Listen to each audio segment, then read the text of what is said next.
Was plus Dutch for cheers. Thank you very much, everyone. We're back after a long hiatus for a much needed episode on Beyond Binary Thinking. We're going to be talking about Israel and Palestine, a topic that obviously needs a beyond binary discussion because it becomes so divided and tribalistic. And we're very lucky today to be joined by our guest, Sam Shaman. Sam, thank you so much for joining us. Please tell us a little bit about yourself.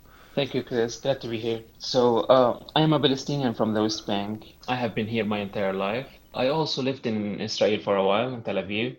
So I understand both points of view very well. Other than that, I'm very progressive myself. I identify as asexual, Oh, actually. okay. Yeah, and that's pretty much it. I like traveling a lot. Oh, nice. So, yeah, you've got a much needed perspective on it. I don't know if how common it is for people to be able to see both sides. But as usually happens with the rhetoric that comes from media and social media, just seems so rabid and polarizing and tribalistic. So that's why I was very Yeah, excited to get you on as a guest. actually, the narratives are very strong. I think they're one of the strongest narratives on the planet right now. I find myself like having to always pull my back up, pull myself out of each narrative. Like if I stay listening to the same stuff about the Palestinian narrative or the Israeli narrative, I will get like deeper and deeper and deeper. And each one like starts to miss out on some information here and there. And it's a lot like the right and left narrative in the States, but much stronger because people's life are in danger or on stake. Yeah, of course. That's part of the reason why we made this podcast. There's so many topics these days. Depending on where you get your news from, you'll just have entirely different facts, an entirely different narrative, an entirely different way of looking at things. But as you say, when people are literally dying, the distinction really matters, especially Yeah, if there's ever it to be becomes hope for personal. peace, right? It becomes very personal. Sure. Around here, when we saw what the progressive left in the States in particular did, like we were very, very, very impressed. Like the amount of support you've given us is incredible. It's just it reaffirms our belief in humanity, to be Oh, honest. really? How so? What are you talking to? What Um, really resonated with in the 80s and 90s, I was a kid, but like in that time, people were like the only support we got are from Arabian countries, like a little bit. But right now, we don't get a lot of support from Arabian countries in general. Maybe like from people, but not from you? governments. And the last place we expected to get so much support is from the American left. Mm. I knew that you were going to support us a few years back because I read this book called Except for Palestine, and I connected the dots that like somewhere down the line you will get to notice the Palestinian situation on a major scale. I didn't expect it would happen in 2023. I seriously expected it to be like 2030, Mm. but like that happening on this scale, seriously, I'm fine. Like I'm having hard time finding words for that. Glad to hear that that is some support and hope for you there. I think the reason for that is probably because, for my parents' generation, they remember like the old story of Israel and the stories from their grandparents about the Holocaust. So they certainly see Israel one way as sort of a weak and fragile country. But, for the new generation, people born in the 2000s, the only Israel they've known is the Israel of occupation. There hasn't even really been peace negotiations during their lifetime, not significantly hopeful ones.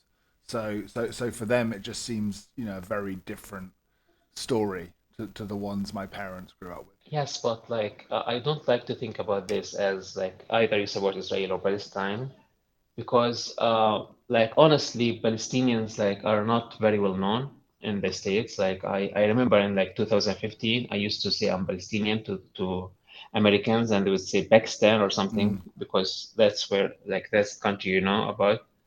Um, I think about this as progressives really prove themselves. Like they're not just talk. A lot of people were saying that progressive politics are just like talking about stuff and they're kids, they don't know what they're talking about, but recent actions, no, you're not talking. Even like um, you can be supporting Palestinians right now. If Palestinians did some shit that is not good, you will not support them. Yeah, and I think that's what's so damaging about a lot of the rhetoric is, to criticize what Israel is doing is to be anti-Semitic. That's what some people say, right? And likewise, the arguments used on both sides, like you can be entirely sympathetic to the people of Palestine. That doesn't make you a Hamas apologist. And I think few people would be happy being judged by the actions of their politicians or leaders, right? Like there's not many countries where people are proud of their politics. I also get that, like I get how because most Israelis are really triggered. They're a lot like a lot of the LGBT community. They're triggered by anything that is like saying anything against them, but not for the obvious things. Not because they're so deep in the narrative, but because they have been hurt so much during the years. So right now, anybody who just throws any words toward them, any stones toward them, they're like making it such a much bigger deal than it is. Um, I'm saying that like I understand on some level. Absolutely. I don't know if you've seen the documentary Defamation. Must be 20 years old now, but No. it was a fascinating insight for me, made by the Israeli left, talking about how the Israeli right weaponizes, not just the Israeli right, because the American lobby groups as well, sort of weaponize the charge of anti-Semitism. And they say it 8 times a day, and the argument is if you overuse that, if you cry wolf too often, Yeah, you lose it. you actually damage cause, because if you're genuinely worried about anti-Semitism, you can't hide behind it as a shield to defend every action that the government does, the military does. Right? Yeah, like it's about the like using any card too often. Like if let's say the trans community use the card of transphobic too often, like the same thing will happen. Even for us, if you use like our the support we get for Palestinians like too much, we will lose it. I mean, And that I have that's seen like charges of Islamophobia, right? Any criticism towards countries in the Middle East being called Islamophobic, and you're like, I mean, some of it might be, but come there's on, yeah. definitely good reasons to criticize plenty of countries in the Middle East. Criticizing a nation isn't like bad. Actually, any nation that can't be criticized, it's a clear indication that there's something going on, something wrong going on. Yeah. So before we get too deep into the politics, like, would you mind sharing, what life was like before this recent war? Would you call it a war? Is that a fair description? No, like saying it's a war, sometimes suggests that it's on equal Yeah. terms. But yeah, whatever, war, you can say it's war.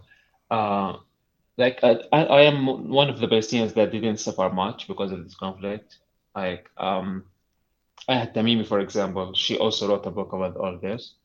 She suffered maybe 100 times more than I did because she lives in a place where in the West Bank, which is surrounded by settlements, and like she lost a cousin, she lost a lot of people, she lost land, she lost her home. She was always on survivor mode for like most of her life, and yes, but I live in a place where it's in the middle. I was lucky to be living in the middle of Ramallah, in the middle of the West Bank. So there's this danger here. So you say less danger, and sorry to hear, but about everything the people have gone through. But yeah, what is life like for those that don't know? I mean, I presume you've travelled. So what's the difference? Is it hard to travel around? Are you going past like military stops all the time? Definitely, yeah. What most people don't know about Palestine is that in the entire country, there's not a single airport. There's not a single airport, there's not a single port, there's not a single train station. So the only way to leave to go to a different country is to go to Jordan and like hope that they will let you use their airport. And that airport is called Queen Rani Airport, which is like the airport that was made by the Queen of Jordan, like the wife of the Jordan King, which is Palestinian, and she like they got married in 2005, maybe 2003, and she used her power influence to establish that airport. Uh, so yes, getting out is very hard.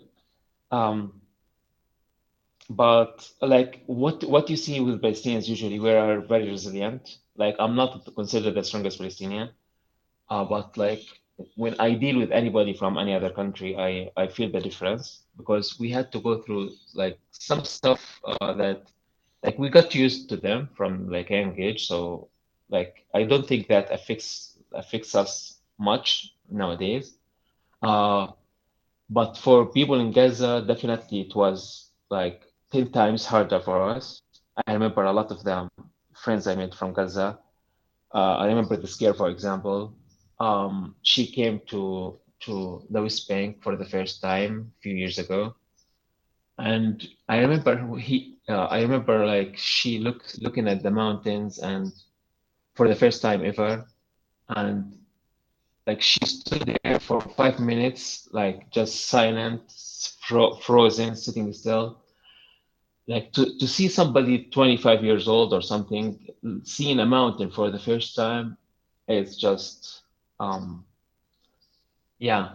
So people in Gaza, like they're the real victim around here. They're the real, like there are the people that paying the real price, Mm. and that's not just my words. That's the words of the supporters in Israel. The words of the supporters everywhere, because they had to pay a price for Hamas getting there, for Israeli politics, for a lot of things. Mm. It's incredible. Yeah, I think so many people aren't aware, but as you say, it's good that more people are becoming aware. And I think the worst take I've heard on it is when I hear people say, "Oh, it's complicated and it's a war that's gone on for forever and it'll never end and there's nothing to be done," and people just kind of wash their hands of it and ignore it. And I think it's even though it's awkward to hear and difficult to talk about and sad. Like sometimes these kind of things teach us a lot about the human situation, um, more than anything else, actually. Like this area, I compare it to other areas. Like I think the only situation that's worst is the situation in North Korea. Um, and yeah, imagine if we can get somebody there to tell us the stories, how life is there and how people deal. Mm. It will teach us a lot. Yeah, I think sometimes as well the people shut down the left, saying that it's not fair to criticize Israel because look at it's whataboutism, right? They're like, oh, but this is happening in Yemen and this is happening in North Korea, and being in leftist circles, I know that those things get discussed a lot. I don't think it's fair to say that the world picks on Israel and turns a blind eye to other damaging things. I just don't know what we could do in the situation in Yemen to help because we're not particularly close to the government there, and I believe we're selling weapons to both sides. Yeah, like actually, the way I look at it is not this is not about helping Palestinians or Yemenis or like I look at it as the left itself growing up and like getting to new policies, getting to new worldviews, um, like being bitter, and the more they're like them supporting Palestine, yes, it helped us, but it helped us like 1%, 2%. Mm, So it's about the left more than it's about us. And I wrote a lot about that in the book. Like the point of the book is this: the left itself. It's not about Palestinians, um, because the left is like look at around the world. Like there's no political party. There's nobody that is inspiring as much as the left in the US right now. And when it comes to morality, like a lot of religions themselves lost this edge, lost their moral values. Look at just it's crazy out there. And yeah, we need the left right now. mm. I mean, what's the situation like politically, like in terms of what are your options, like, where you are? Is there politicians you Uh, like and respect? well, recently, yeah, maybe there's one, just one, which is like a fluke. Sure, Uh, every so often in one the BA somehow itself, gets through the system, right? Like it's a miracle. yeah, yeah, I like the BA in general. It's very left-leaning, but it's the Russian left-leaning kind, the communist kind that started. that started based on the values of the socialist left, not the socialist, maybe the extreme socialist left. And then little by little, with the fall of the Russian civilization, Russian USSR, they become very corrupt and they only cared about money. So that's like a very sad story. They're still like somewhat left-leaning. A lot of like equalities you find here, maybe it doesn't exist in other parts of the Middle East. Like, for example, we can say bad stuff about the president. We can, to an extent, like, yeah, like, so basically the West Bank and Gaza are very different. Gaza is more right wing, Mm. like Palestinian right wing. So like very Islamic, very extreme Islam. Yeah, I mean, it's been fascinating. Like the more I've researched into it, some of the things start off sounding like propaganda or conspiracy theories, but then the more you read into it, the more you're like, no, no, I think this is observable truth. Like I didn't know that Israel funded Hamas in their early days. Well, they did not fund Hamas exactly. Okay. Look, Israel is good at playing the game. Okay, like mostly like Jewish people in general are not doing what all of us are doing. We're talking about beliefs, talking about values, we're talking about all this stuff. Israelis are thinking more about how can we win, Mm. and winning for them, especially in politics, like there's no rules in politics; they can do anything they want. So they're playing the game just like in whatever way that can benefit them. And actually, I thought they were going to look further ahead, especially Netanyahu, that smart son of a, like, uh, I thought he would like see what the future would be for Israel if he did what he did, because you can play people as chess pieces for so long until like people just like notice what is going on and just flip on you. Sociopaths never win the game. So like what I was saying is Israel is playing the game, and that's what I hate about the situation, because Hamas and the PA in West Bank, they're not playing a good game. Like I remember I was with the Geneva Convention at one point, and they were telling me about like Palestinian politicians from the West Bank in the 90s during Oslo. They were coming to meetings, like the Israelis would be like researching like who are their family, what they like, what kind of coffee they drink, and the Palestinian would come like, "Who are you?" Like, like utterly not prepared at all for the meeting. They don't even know what the meeting is about. Mm, mm, mm. Um, and this is the thing I hate the most about the situation. Like, I don't care what your political beliefs is. If you're incompetent, you should not be speaking about the situation, and you should just give it to somebody else who's better than you. And the way they're playing both the BA and Hamas is very bad. And they're playing Hamas not like for giving it funds right away, because if they did that, like it will be just very obvious. They're just like, okay, yeah, Qatar wants to give Hamas money. Yeah, we don't see that. Like, yeah, for some reason, like Look the other way. this did not catch our attention. Yeah, Yeah, but and they played Hamas in many different other ways. it does seem like divide and conquer politics, right? And I think Yeah, that's been, you know, very effective. As you say, they've won in air quotes, but at a terrible cost. I heard a great interview with, sorry if I say his name wrong, but Salam Fayyad, yes. and he was saying, You had an interview with Salam no, no, Fayyad. Actually, he's the only Palestinian that I I respect. heard an interview. Oh, I'd love to okay. get him on as a guest, Yeah, but yeah, we're not quite there. like that would be great. Uh, Actually, he should speak more. he's He's the only Palestinian voice right now in the West Bank who should be speaking. he's superb, right? And I loved his take on it. He was saying how it's very hard because what you need is both Israel and Palestine at the same time, the same leadership goal. Both leaderships both have peace in mind.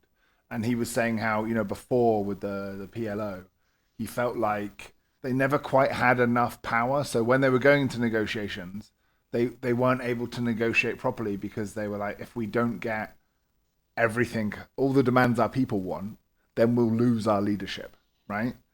And so he felt very much like they were, well, two things. Firstly, that they didn't have enough power to really negotiate properly, and secondly, he said like they they weren't politicians, right? They were coming from a military Yeah. background or a defense background or setting up rescue tents background. They weren't used to negotiating like the Israeli side were. They don't have the infrastructure of government, so there was a mismatch there. Yeah, this is actually what happened with Yasser Arafat when he was like doing the Camp David Accords. Yeah, he couldn't, like he thought Mm. about doing it and like getting not a full win, and he feared the public reaction. But he should have done it anyways because like look at what the situation is with the VA right now. Everybody hates the VA. Everybody hates the president, and he Yeah, should not be like doing that out of fear. He should not be speaking out. Even like in podcast, even in podcast, you go for cannot it. be speaking like thinking about every little micro like opposition or something. Like politicians should know better than this. Oh, but it is fraught. Like even recording a podcast episode, I know last time we did an episode on Israel, none of my co-hosts wanted to do it, or if they did, they had to be anonymous because you say the wrong thing about either side, and people fear that they'll lose their job, get fired, and there are organizations, lobby groups actively pushing to get people fired for saying something that's Islamophobic or anti-Semitic. Um, but yeah, again, I think it's just important that we're open and have this discussion. The version I heard was that um, the Palestinians didn't want peace. There's no profit in peace. They're too corrupt. So they intentionally ruined the peace talks at Camp David um, because it wasn't in their interest financially to end the war.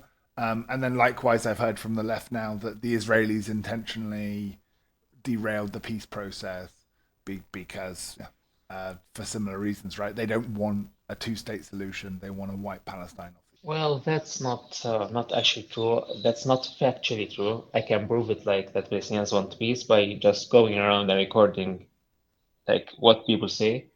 Maybe right now people are more polarized and they're like here and there, but before that, like Palestinians just want, even in Gaza, like every single person I met in Gaza, um, young people, everyone I met, and I met like dozens. Every one of them just wanted to live, to be able to get the $5 per day or $10 per day, and like be able to survive. That's what they wanted. And when they're saying something that they don't want peace, they're looking at a very tiny percentage of the population that doesn't want peace. And Mm. in every population, there's an extreme version of that population. And in Israel too, like people do want peace. Like a lot of the people, a lot of the people that I met in Israel, like wanted some kind of like because anybody who is rational, they know that this thing can't go on. It's not good for us. It's not good for them. It's not good for business. It's not good for anything. Um, but what the situation is, few loud voices here and few loud voices there, and they're just taking control of the whole situation. Yeah, and I have heard there's a lot of Israelis protesting for peace and a ceasefire. One of the most ridiculous quotes I've heard is, and it's this neoliberal American talking about how there can be peace as soon as Palestinians love their own children more than they hate the Israelis, and you're like, and it reminds me. I remember during the Cold War where Americans were singing about, don't the Russians love their children too? Like, why are they starting this war on us? Like, don't they care about their kids? And it's just such a ridiculous mischaracterization of people. Like, obviously, Well, people care the deeply for their people that are families and want saying peace. this, the people who are saying this are like again looking at like the 1% or Hamas members, less than 1%. Actually, they're like at max 50,000 people, and 50,000 people, 4 million is nothing. Is Um, that 50,000 people who are officially, formally Hamas yeah, members? Or is Hamas like a bigger 50,000 organization? before the start of the war at max. Like this is not the average, this is the maximum number. But And this like looking blows at my the mind because according to the IDF, right?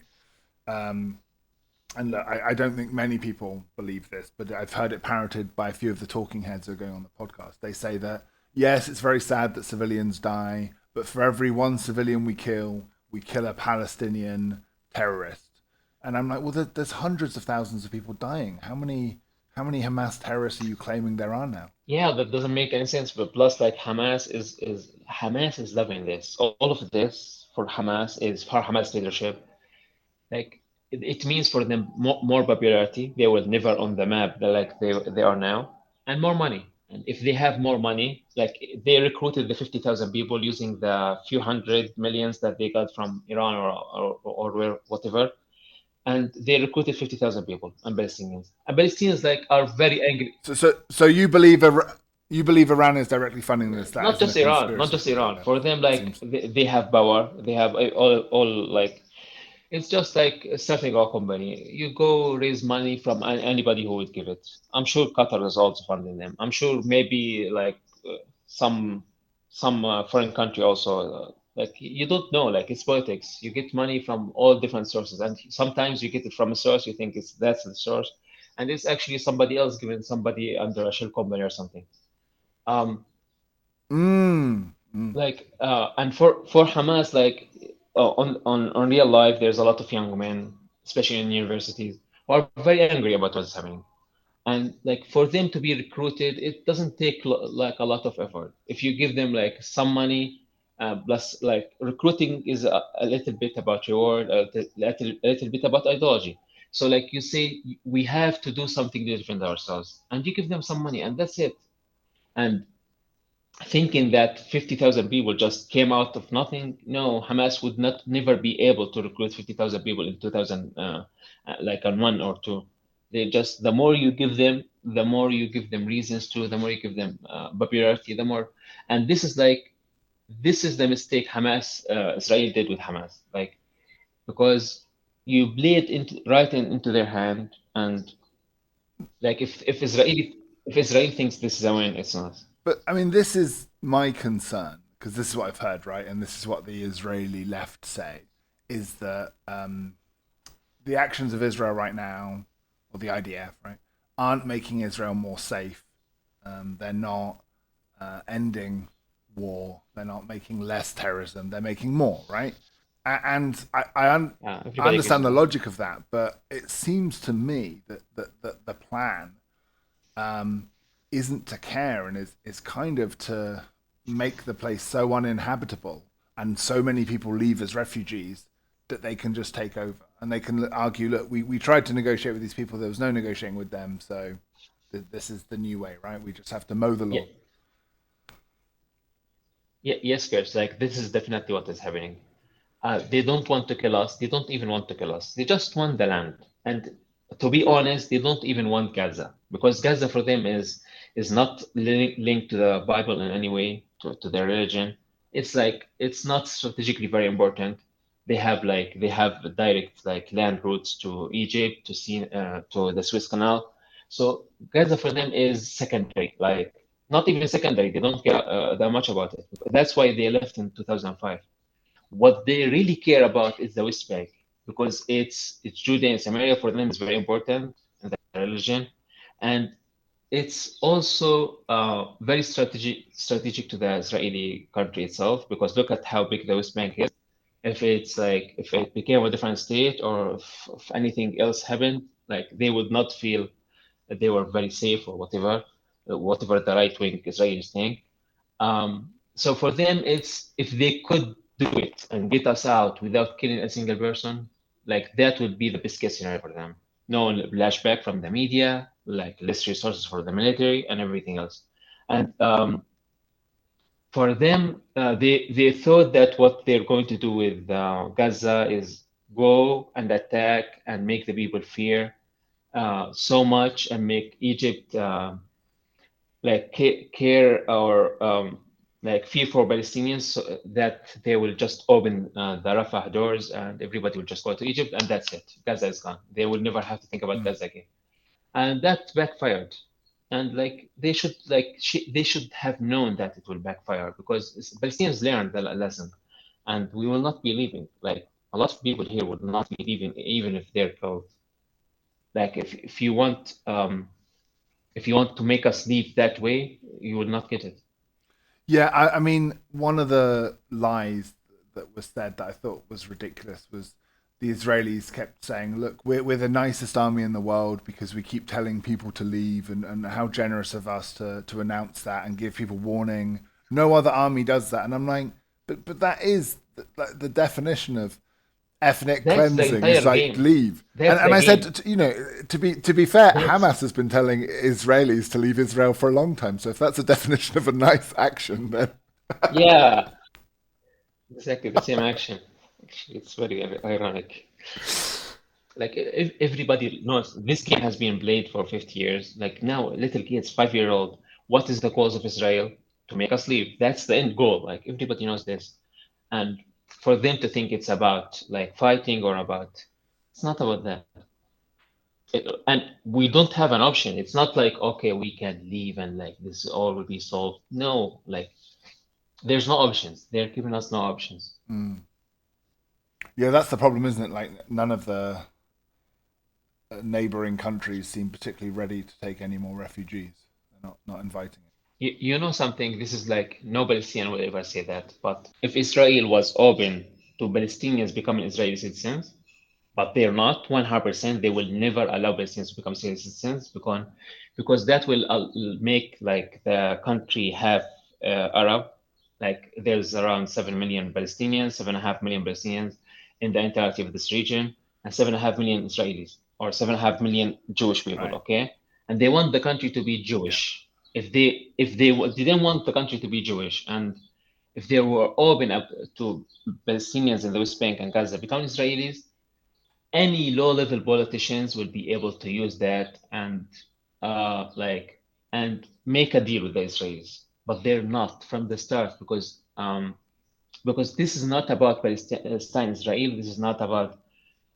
This is just about we want to lower your number to about half, maybe 2 million, and yeah, then we can make sure that we are like the majority, and they're thinking about birth rates 2.8 versus 2.6, and like 50 years if you're just like 4 million, sorry, yeah, we can still be a Jewish state.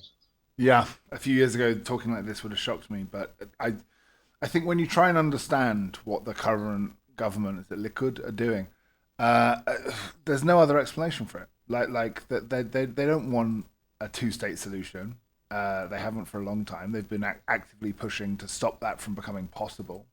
With all the settlements and failed negotiations and divide and conquer tactics. And they don't want a one-state solution either now. And it seems, both the Israeli government and Hamas are going for a zero-state solution, just total obliteration of their enemies Yeah, and no compromise at all. no, one state solution definitely doesn't work even for us. So like Netanyahu is very smart. He realized this game from the 90s, and the Likud is playing the end game, and because they're affiliated with the right, the Israeli far right, actually, not Mm. just the right, because their power comes from the right. They have to be this link between Judea and Samaria and the religious right. They cannot like unlink it. They cannot separate it.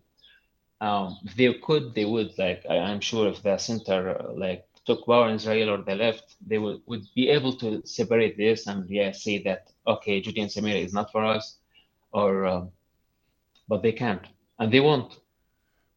The other conspiracy theory is that this is all just a proxy war, right? This is America versus Iran through different channels. Do you think that is just a very American way of looking at the world and sort of takes away a lot of the responsibility? Yeah, definitely, it's not a Right. proxy. It's I not a mean, as you proxy say, war. like people get money from wherever You they know, can get money, right? But it doesn't mean they're pulling the strings ultimately. yeah, they're just raising money. Iran is definitely 100% not going to fight the United States. There's no Mm. comparison. It's like an ant fighting an elephant. They will never fight America. And like, look at what happened when they launched missiles. They notified everyone. Like, not a single missile will reach Israel. They just want to save face without fighting anybody. It's not a Mm. proxy war. So I want to sort of get into your time in Israel. So like, can we just rewind and describe that? So I guess living the West Bank and then going Yeah. to work in Israel. Did you have some preconceived ideas, the way you saw the world, and then talking to Israelis that sort of like changed your mind and showed you a different perspective? What was that experience like? Yeah. Yeah. That changed everything for me. First of all, most Palestinians do not know what Israel is. We will never, like, a lot of us did not go there, or maybe we went as tourists, just going to see like the beach or something. And by the way, there's no beaches around in the West Bank at all. So I never like saw a beach in my life until I was 20 years old. So like Palestinians do not really know what Israel is actually. So for me, But can you just, how far away from the beach is the West Bank in terms of like kilometers? so Gaza and Tel Aviv are both very close to each other. They're on the beach, and the West Bank is on the Okay. other side, the eastern side. They are on the western side. So there's as much distance between Tel Aviv and Palestine, sorry, and Ramallah, as much distance as between Ramallah and Gaza, almost like as much distance. If you go like without any wars going on, without any blocks or without anything else. Um, so yes, Palestinians do not really know much about Israel, and me being one of them, I did not. I had so much like misconceived notions about the whole thing. At first, like I would see like any soldier and would be very afraid. Even the soldier that is returning from battle, just like 20-year-old something, 19-year-old something guy who's like wearing his military jacket halfway through, looking like shit, just waking up, going to the army or going back to the army, and I'll be like, yeah, he's going to hurt me, but he's not. And it took me a few years to learn that. And I remember actually there's this person from Gaza who I saw, who I met a few years back, and when we were going through Jerusalem together, he would be very, very fearful and very anxious around anybody who's wearing a military uniform, which makes sense when you think about it, because for them, for us, we never saw these type of like we never saw a military uniform other than on checkpoints or in war zones where they're, yeah. And he like almost was going to make such a big scene or make trouble, not because he wanted to hurt them, but because he's, remember when you're going through a very bad neighborhood and you're on your guard, and then you, like somebody sees you on your guard and thinks something is going on. This is what was happening exactly. um, yeah, so going to Tel Aviv at first, I went there for at first for the beach, then for business, for a job, and like it changed a lot of my thinking about the whole thing. I started seeing soldiers for what they are. Um, I remember my first coworker, he was an Israeli soldier, actually very high up in the chain.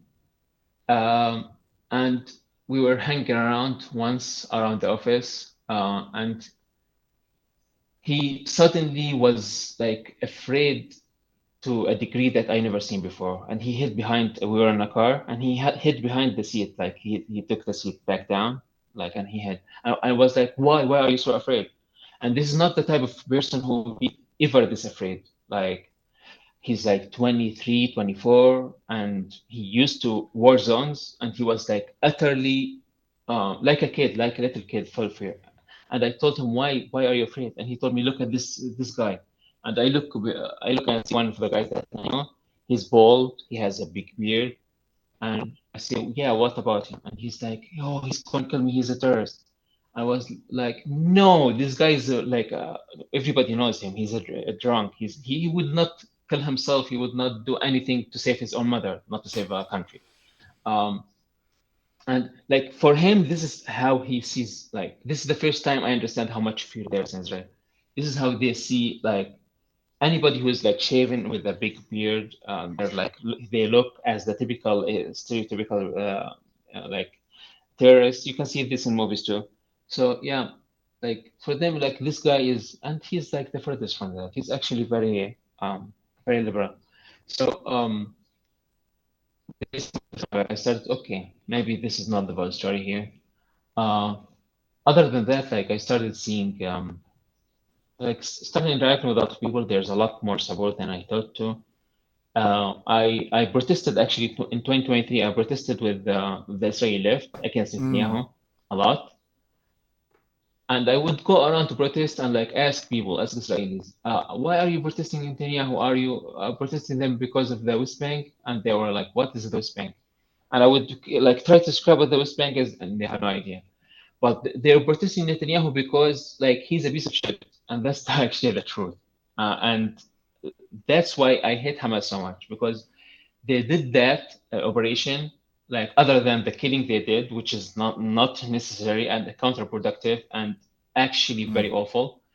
They're doing that in a time where Netanyahu was about Yeah. to lose. Like you're giving him exactly what he needed, because he's you just like unified the country around him, unified the country around the right.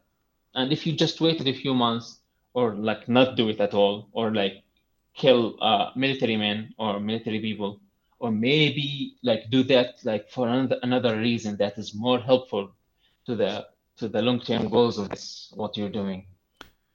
Do But you yeah, think that's why no, no, Iran funded Hamas more? Do you think they were worried that if there was a more left-wing progressive Israeli government and a peace process, then, because what I've heard is, if things end well listen. in Palestine, then Iran's next on the list for Israel's focus and attention. Listen. In our daily life, we some of us, not everybody, sometimes thinks 10 years ahead or 20 years ahead in our goals. But in politics, that rarely happens. Like there is very little political parties or political or governments in general that think ahead 10 years in the future. And that's what the Israeli situation, like that's why the Israelis are so good at what they do, because they're thinking ahead a lot, and China is the same way. So no, Iran was not thinking that much ahead, and they would never have guessed what Hamas is going to do, because nobody believed it. Like people told Israelis that Hamas is going to do this, and they did not believe it. Actually, I did not believe it myself for the first 48 hours. I thought it was like some kind of like I don't know, Yeah, scam or yeah. something, like some kind of practical joke or something. Um, so no, definitely, like Iran did not know what Hamas is going to do, and Hamas itself did not know what they're going to do.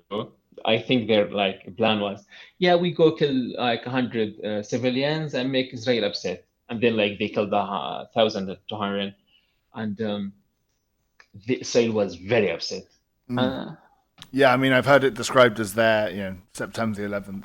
And likewise, I think Al Qaeda were probably surprised how effective September the 11th was. And the response I'd say is similar. America had a right to respond to 9/11, but did they respond proportionally and in the right way? Was Iraq related to it at all? No. And likewise, like the Israeli response has been, so dramatically out of proportion as it often is. Like, hundreds of thousands of people killed. yeah, but Hamas already knows this, because like in 2021, just 2 years ago, they did the same thing. Israel attacked Gaza for no reason at all. They attacked it, and like 1,500 people died, and they like blocked the whole area. They were like 6 months, nobody in, nobody out, and for nothing. What do you think they will do for 1,000 people? Like they should have known this. It's foolish and incompetent, and it's just like they are a lot like the Muslim Brotherhood in Egypt. They do not know how politics works, and they should not be in politics. They should be in teaching people, maybe. They should be inspiring people, yes. Not sure about that even, but they should not be in politics. They could not like know how to play the game. By the way, like the BA is not bitter. Like the BA is more like like this kid who's always afraid, and they're not playing the game at all. Always like, oh yeah. Who's that? Sorry, the VA. The BA is the government in the West Bank. Hamas is the government in the Gaza, and the BA is the government in the West Okay. Bank. The Palestinian Authority or Fatah. Like yeah. And this is the left-leaning government in Palestine, which is like a lot of communists there, a lot of the left-leaning people there. Yes, and so, it's like one is like too complicit with the Israelis or too afraid to face the Israeli American stuff, and the other is like extreme. It's like having two people who are defending your country. One is like, no, no, please, I come in peace, do not hurt me, and like lying down, and the other is just like killing everybody. Like, no, this is bad and this is bad because neither can get you what you want. But I mean, sadly for Netanyahu and Hamas, like the end of this war would be the end of their careers, right? Like it's the only thing keeping them in power at this point. No, Hamas is You much think? stronger. It was not the end of, yeah, definitely. Uh, Remember, the general public do not get like into the details of Mm. everything. What they want, especially in the place where they're very oppressed, they want to win. Nobody, like anybody who gives them that win, they're very popular. And Hamas sadly gave them this win. I'm not sure how they think about it as a win, but yeah. Um, so for them, Hamas is very popular right now. Netanyahu, it's true that he's becoming very unpopular more than 2023 in Mm. Israel, but still like the right-wing government is gaining a lot of power because people hate it, but people also are afraid, and their fear is much stronger than their hatred. So because of that, they will. It's very hard for them to give the government to a left-leaning party because left-leaning party is like is what you do when there's peace times, when you want arts to culture to grow, not when you're at stake. And yes, the true losers of this conflict are the people who are dying, people in Gaza and people who died on October 7th and people who are yeah. Hmm. And then, I mean, how do you know the truth? They say that the truth is the first casualty of war, right? How do you work out like, what to believe, what's true? Like I've heard, when Israel bombs a hospital, it was a terrorist headquarters, right? When that stuff happened, I did not even like read the stuff. Like I details does not matter. Like what happened here, what happened there does not matter. If the hospital was right or not, who bombed the hospital, this part says this, and they have their proofs, their facts, and this side has this, and they have their proofs and facts. I don't care about any of that. Like the situation is not about who bombed this or who bombed that. Um, like I experienced both parts of this country myself, and I can deduct where the truth is based on simple intuition, simple knowledge of how the game works. And I'm not somebody who's like who doesn't think about things. I have been thinking about this thing for 15 years. I was telling people that Oslo is bad and it's a scam since like I was 15, 16 years Mm. old. I was telling them that Hamas is going to like fuck us up in 2005, 2006, because like it's obvious Hamas is going to be as corrupt as Fatah because the moment they took power, they have to play the politics game. If they stay the resistance group, they don't have to play politics, and they can just like be right to their virtues. And yes, so what I'm saying is like the details of the war itself does not matter, but when you think about it on a like higher level, you can use logic to get to the truth. And this same logic is used by intelligence groups around the world. It's used by the CIA. It's used by the Israeli Mossad. It's used by politicians everywhere.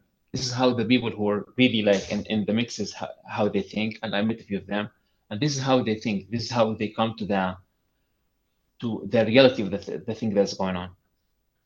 So, me as an outsider, for the people listening, what do you wish people knew and understood better?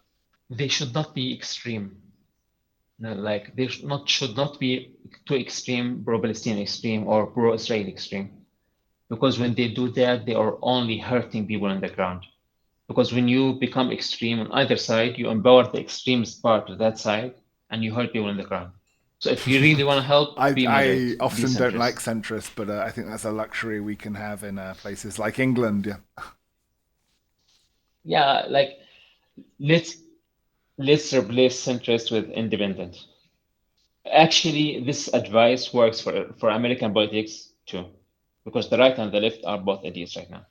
Well, I mean, if you would even define Trump and Biden as right and left, they seem just to be their own thing these Yeah, days. yeah, It's the weirdest presidential election yeah, Ma since the last one. I mean, it's just such a bizarre yeah, group of Megan. options. Democrats are very far from the left right So many now. countries I look at, yeah, politicians as options, and like you say, to get one person you respect and believe in is a lucky, magical coincidence when it happens. Yeah. Plus, like, it doesn't actually matter that much because they still have to play by the rules. So So what's yeah. life like for you at the moment? Then are you able to work in Israel, or is it all closed down? No travel. Now, after October, I decided not to work in Israel again, um, for many reasons. So yeah, I have like few things online, so I'm doing okay. I'm glad. Um, but what yeah, but what the situation is for other Palestinians is very hard. Like there's 150,000 Palestinians who work in Israel, and with the Israelis closing everything up, the amount of money they are giving the Palestinian economy is just disappeared overnight, Uh, and this is hurting us in yeah, a way. I've heard even the Israeli economy is really struggling, just because of all of this. Yeah, yeah, like plus like look, there's 150,000 people in Palestine from Palestine working in Israel. That's about like 7% of the population. Wow. So it's like 7% of the population is working with you on a daily basis. And every one of them, let's say they have a family of five. So like five people they depend on their work with you to make the money they need for eating, for basic stuff. And you tell me they don't want peace? Come on, like it's just one plus one equals two. This is not about politics. When it's about food, it's not about politics. So no, those 150 people, no matter a lot of them, I see a lot of them, give us our jobs back. They love Gaza to death, but give us our jobs back because this is my kids needing food. And yeah, you cannot say that these people don't.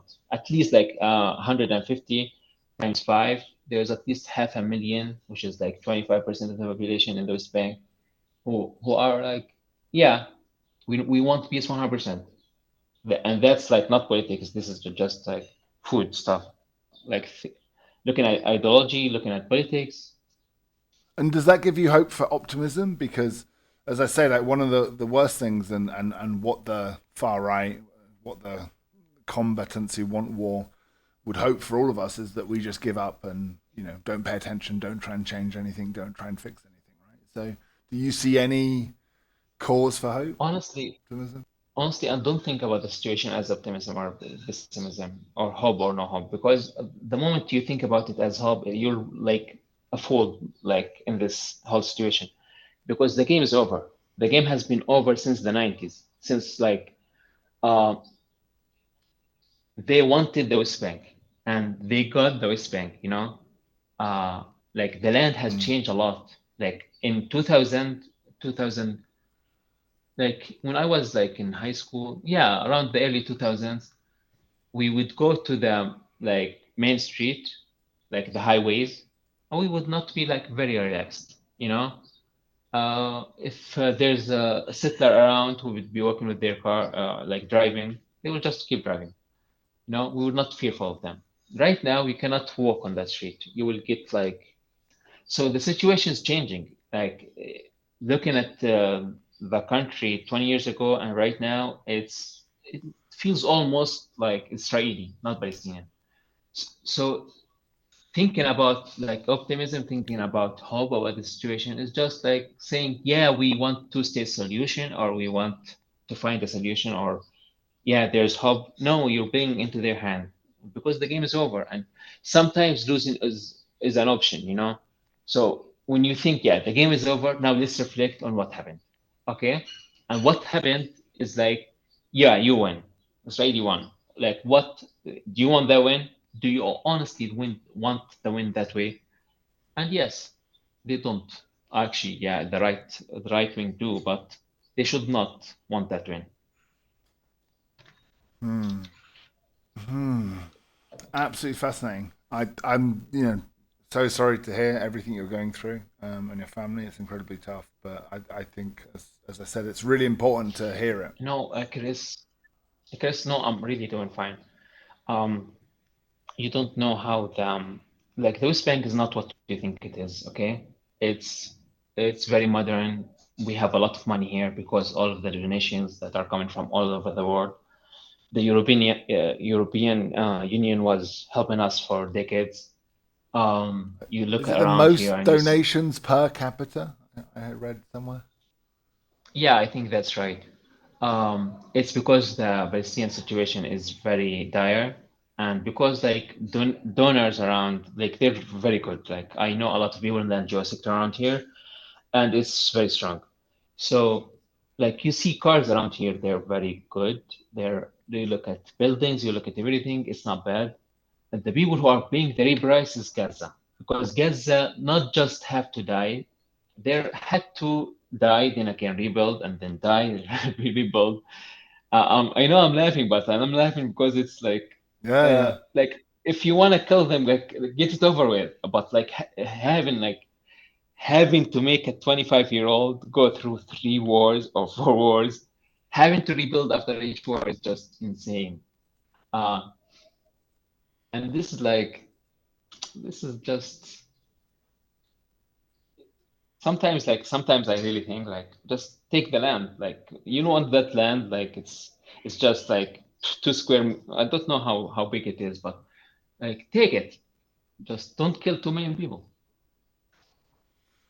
Well, I mean that seems to be what's happening now. Like I I think really I don't see any other end to the fighting at the moment other than Israel just taking it and saying we No. had to take it, we had to kill Hamas, we're taking over now. This is now an occupied territory for our own security. Yeah, but like taking it, it's one way to take it, and it's another way to take it by killing everybody. Like just you want it that bad, do not kill everybody. Find a different way for them to go somewhere else, to live somewhere else. Give them like give them another part if you want Gaza this bad, or if you don't really want Gaza, they want the West Bank. Okay, so the problem is they don't want to take it. They want everybody out of this whole area.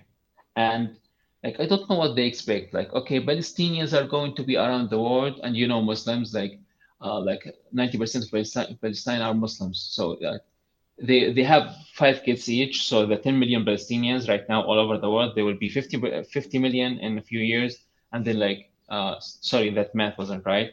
That 10 million will be like 25 million or 20 million anyways. So like in one generation, then another generation, and they will just forget about it. Like you went through this shit. Like I'm talking about the Jewish people in general.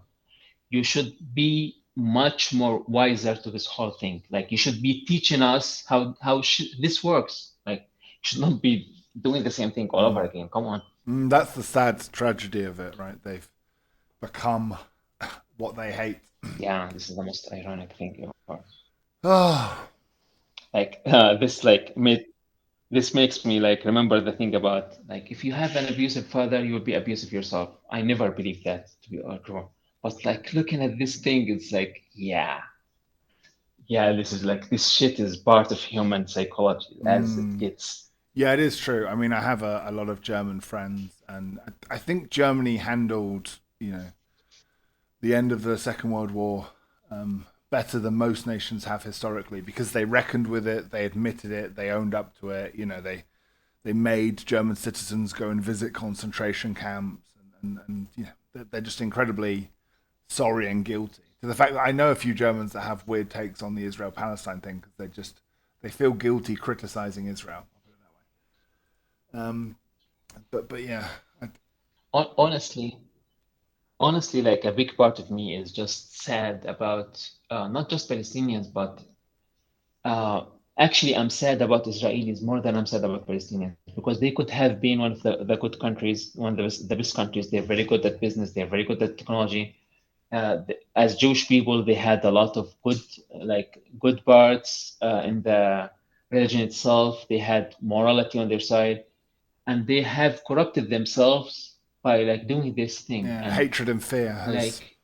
like who cares about this land? Yeah, who cares about this land here or this land there? You're like, let's I'm putting myself in their shoes, and yeah, I have this country, this Israel that they wanted like ever since I don't know 2000 years ago, and like you cannot destroy this whole thing and make it so corrupt, make it so like make its image. Okay, forget about like feelings, make its image look so bad just because you want this land or this land. Come on, it's really like.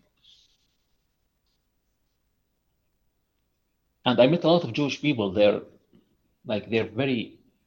very nice, even the most religious people of them, and they're like they should know better than this, honestly. That's the tragedy.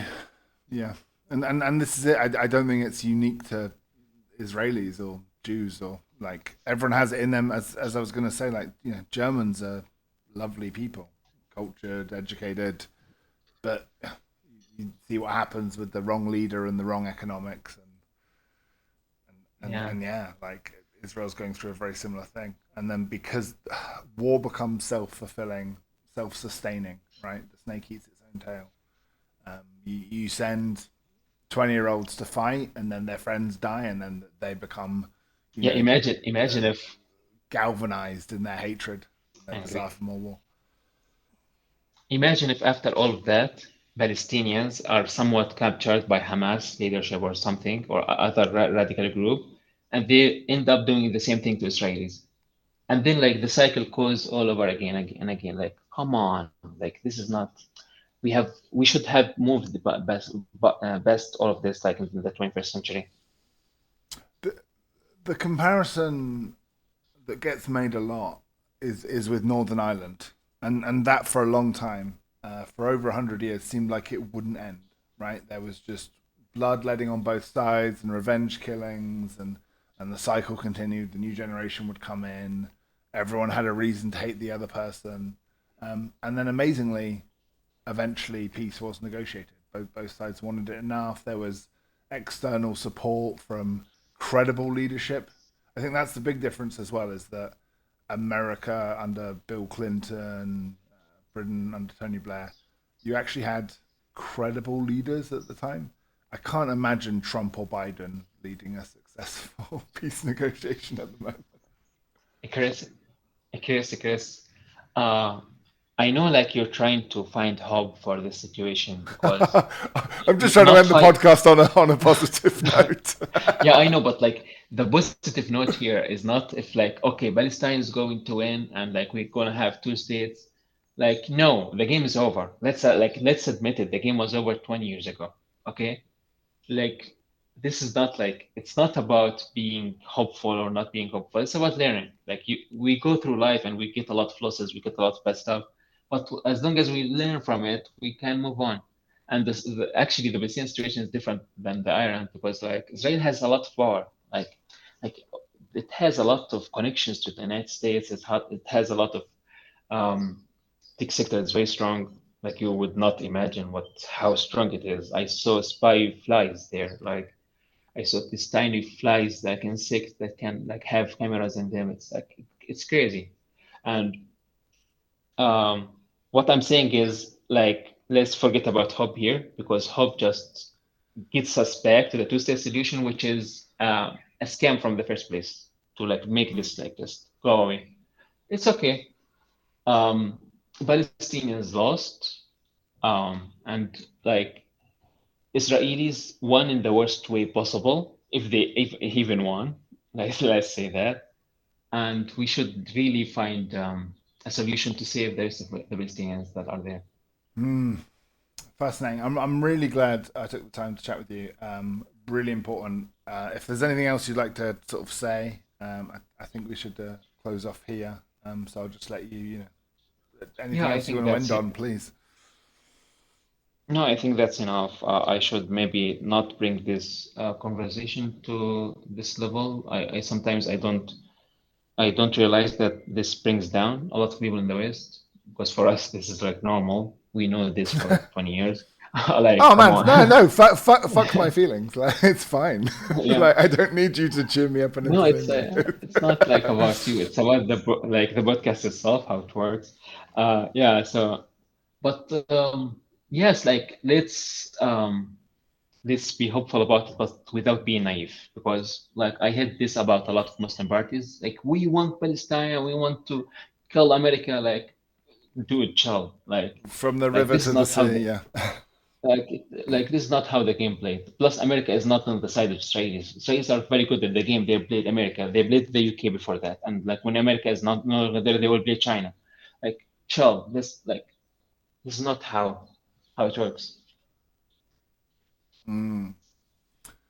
Very pragmatic, very interesting.